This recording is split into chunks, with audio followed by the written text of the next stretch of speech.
Howdy, howdy. We're going to go over the Florida as is contract for sale and purchase. This is the as is contract, otherwise known as the FAR contract. This is the most popular used contract for submitting offers to listing agents. And this is probably the best contract for you representing your buyer to use because there's a lot of provisions within the contract that allows you and your buyer to cancel the contract and still get your escrow deposit back. Trust me, your clients will love that. So when you're coming in here, I think filling out the most of the blocks is very important. So coming in here, you want to enter in your seller's information name. Fun fact, most agents do not put the seller's name in the MLS.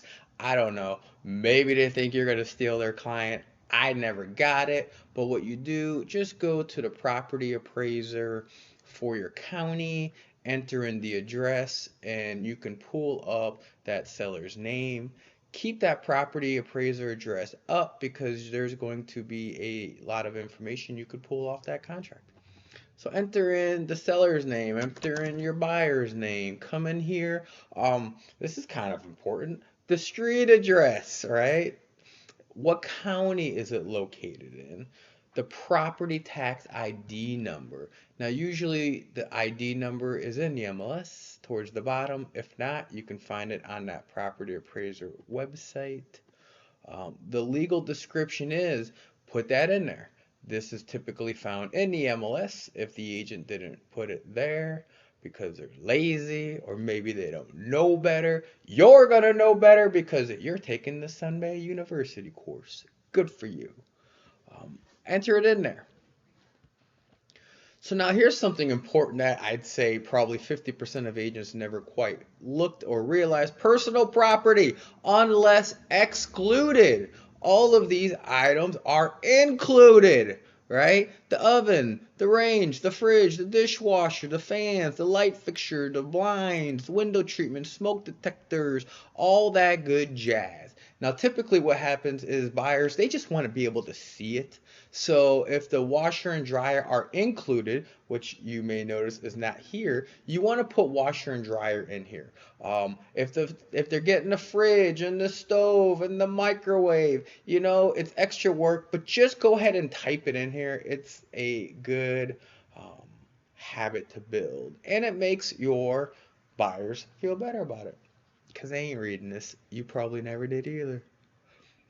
The following items are excluded. So let's say that seller, they like their washer and dryer. They maxed out their Sears credit card to get it.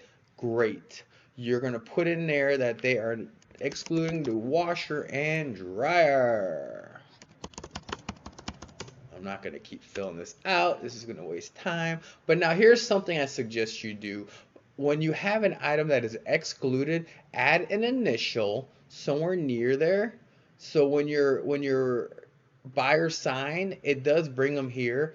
It's just good to re-reference the fact that something is not included in the contract because in the whirlwind of putting together the offer, maybe the buyers forget. Now, fun fact, not so fun. You're going to be the blame for everything that goes wrong. All right, real estate agent, get used to it. You're at fault. So maybe you told them up front the washer and dryer wasn't included. Come closing time, they forget that it's not included. Now they've got to go spend a couple grand to get it themselves. They're going to blame you because you did not tell them. However, you're a squared away agent. You're going to say, well, it is included in the contract, ma'am or miss. You did initial near it. Let's see what else we can figure out. All right, section 2, purchase price. This is the offer price you're making. Let's just say it's a $300,000 home. In this example, you'll type in 300,000. Then you come down here, initial deposit to be held, the escrow deposit. Typically 1% of the purchase price, so it would be 3 grand. But now you can get creative here. Tell your buyers it's typically 1% of the purchase price, but let's offer a little bit less. Always offer a little bit less wherever you can because it helps you become a stronger negotiator when the listing agent has to come back to you and start hitting on all these points. This is a great place to get some, initial negotiating going. You're gonna click is to be made within, type in the number 3, although it says the number 3. What I want you to get in the habit of doing is filling everything out. So here you're gonna put in the escrow agent's name, address, email, phone, not a fax. You'll get this information off the MLS or just ask the listing agent. Letter B, additional deposit to be delivered, typically 0 unless you guys agree on an extra deposit. So they put their $3,000 here, and maybe they're gonna put $3,000 down, after the inspection period. You don't really see that often. Financing, express as a dollar amount or a percentage amount. Okay, so if it's a VA loan and they're financing 100%, put 100% in there. If it's an FHA loan and they're, doing 3.5% down, then put, 97.5. Or you can just put the dollar amount. Doesn't really matter. Other, put a 0 here. I don't like empty spaces. Now balance to close. This one is up to the debate. In fact, I'm going to call the Florida legal hotline, as I suggested to y'all earlier. Typically, what I've seen in the 10 years I've been selling real estate, everybody usually puts in balance due, right? You'll type in balance due. Some people get creative and they actually do the math all here.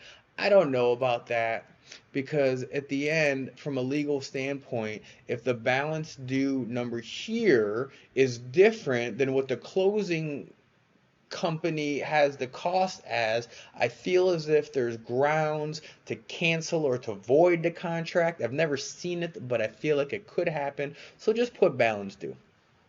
This is important. Time for acceptance of the offer, the effective date. If you're submitting an offer, don't be a jerk off and have it expire the same day you submit it. And that's what this means. So today is December 23rd. If you're going to submit an offer, hey, at least give them 24 hours, maybe 48 hours.